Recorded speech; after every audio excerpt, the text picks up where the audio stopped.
Kenapa Bunda? Karena pasti seorang suami akan mengatakan istrinya itu cantik. Tapi apakah itu bukti cinta? Apakah seseorang itu mencintai seseorang baru dipuji? Ada yang bisa jawab Bunda? Apakah seseorang itu mencintai seseorang apakah karena pujian? Apakah karena sanjungan? Tidak.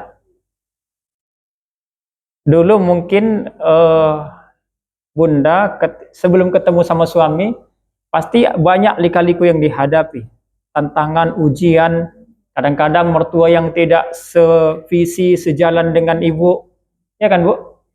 Kadang-kadang kita pengennya A, mertua B, kadang-kadang kita pengennya B, ternyata ipar pengennya C, benar nggak? Benar. Dan tidak ada rumah tangga yang sempurna. Karena setiap rumah tangga pasti didatangkan ujian. Kita sebagai seorang istri sudah soleha, tapi ternyata mertua yang tidak soleha.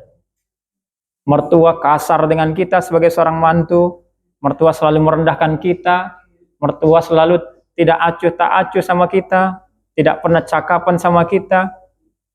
Itulah ujian seorang istri kepada mertua. Sebaliknya Bunda, terkadang ada juga mertua diuji oleh seorang istri anaknya, atau mantunya. Sang mertua sudah soleha, apapun yang dimintakan oleh mantunya selalu diberikan oleh si mertua. Ternyata mantu kurang ajar, dimanfaatkannya mertua yang banyak warisannya. Sampai-sampai dia katakan kepada suaminya, "Bang, udahlah bang, kau racunin aja lah mak kau itu, biar kita bagi dua warisan ini." Itulah ujian seorang istri kepada suami.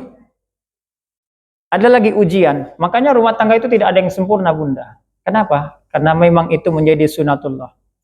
Nabi Nuh diuji oleh istrinya, Fir'aun atau Asiyah diuji oleh suaminya, ya.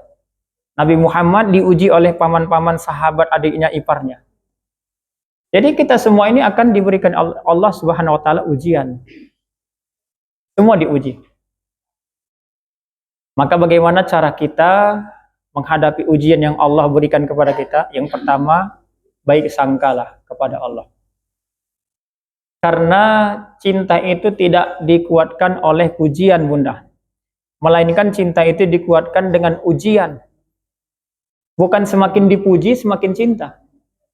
Wanita kan paling senang dipuji ya Bunda ya. Kau paling cantik, kau paling bagus, kau paling soleha, kau paling taat sama Allah, kau paling baik dek. Masakanmu paling enak, biayamu paling banyak.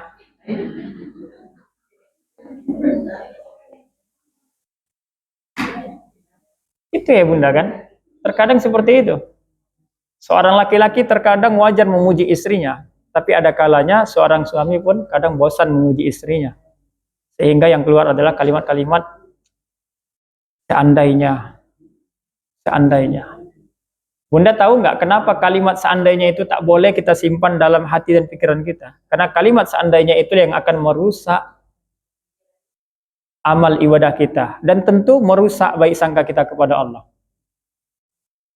Seandainya aku nggak nikah sama dia, mungkin aku udah jadi PNS. Seandainya aku nggak nikah sama dia, mungkin aku udah jadi orang kaya. Seandainya aku nggak nikah sama dia, mungkin aku udah jadi istri pejabat. Seandainya. Inilah yang merusak hati kita Bunda. Ya. Makanya baik sangka. Nggak ada cara lain, baik sangkalah kepada Allah. Yang pertama baik sangka dengan takdir Allah. Karena Nabi Ayub alaihissalam sekalipun diberikan ujian begitu sangat berat, dia tetap berbaik sangka kepada Allah. Ujian apa yang diterima Nabi Ayub alaihissalam? Yang pertama, Allah titipkan penyakit samanya Bunda. Yang kedua, bisnisnya, usahanya Allah gagalkan, Allah runtuhkan, Allah hancurkan. Yang ketiga, apa? Yang ketiga, temannya, sahabatnya pergi dari dia. Yang keempat apa? Rumahnya roboh, hancur. Datang istri Ayub alaihissalam mengatakan kepada Ayub alaihissalam, "Wahai suamiku tercinta, engkau kan seorang nabi, mudah bagimu untuk meminta kepada Allah apa yang kau butuhkan, apa yang kau inginkan, dan apa yang kau perlu. Lantas Ayub alaihissalam menjawab, Bunda. Apa jawab Ayub alaihissalam?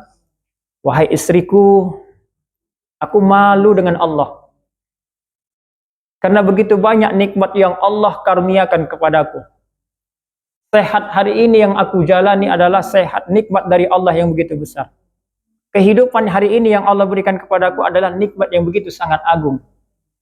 Dua mataku, kedua tanganku, kakiku, nafas, dan seluruh anggota tubuhku adalah nikmat yang terbesar yang pernah Allah berikan kepadaku.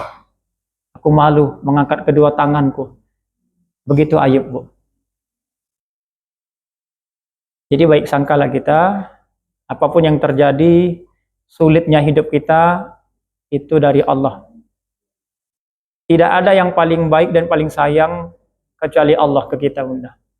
Makanya kata guru saya, ada satu doa yang jangan pernah terlupakan dari kita. Ada satu doa yang kita tuh jangan pernah melewati doa itu. Apa doanya? Ya Allah, Engkau yang paling sayang kepada hamba ya Allah. Maka kuatkan hati hamba ya Allah. Lapangkan dada hamba, tumbuhkan baik sangka di dalam hati ini ya Allah. Kenapa Bunda? Kenapa Allah itu sayang sama kita? Karena Allah itu punya zat, dua zat yang tidak akan pernah lepas kepada kita. Dua zat Allah ini selalu meliputi kehidupan seorang hamba. Ar-Rahman dan Ar-Rahim. Maha pengasih dan maha penyayang. Allah itu maha pengasih tanpa pilih kasih. Allah itu maha sayang tanpa pernah dibilang. Jadi minta sama Allah itu supaya Allah itu menyayangi kita, Bunda. Bukan mengasihi kita.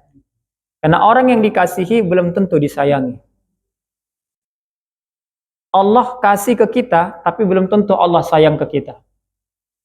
Tapi kalau Allah sudah sayang ke kita, Allah pasti kasih ke kita. Makanya minta sayangnya Allah ketika berdoa. Kalaupun kita tidak dikasih, maka itu tanda sayang Allah ke kita. Karena itu bukti sayang Allah ke kita. Lah Ustadz, kenapa kalau Allah tidak kasih ke kita, Bunda pernah nggak minta sama Allah, tapi Allah nggak ngasih? Dalam hati Bunda, Allah itu maha sayang. Ustadz, kata Ustadz, Allah itu paling sayang ke kita. Iya benar. Saking sayangnya tak pernah terbilang. Sayangnya Allah itu. Misal Bunda, sengaja Allah tunda apa yang kita minta ke Allah itulah bukti sayang Allah. Kenapa? Boleh jadi apa yang Allah kasih nanti ke kita, itu membuat kita jauh dan lupa kepada Allah. Makanya Allah tunda. Ya, Allah ingin menyempurnakan pemberiannya. Jadi Allah tunda. Bukan Allah tak beri, bukan Allah tak kasih apa yang kita minta dan apa yang kita munajatkan, tapi Allah tunda. Allah ingin sempurnakan pemberiannya ke kita, dan Allah ingin memberikannya kepada kita di waktu yang paling tepat, di saat yang paling indah.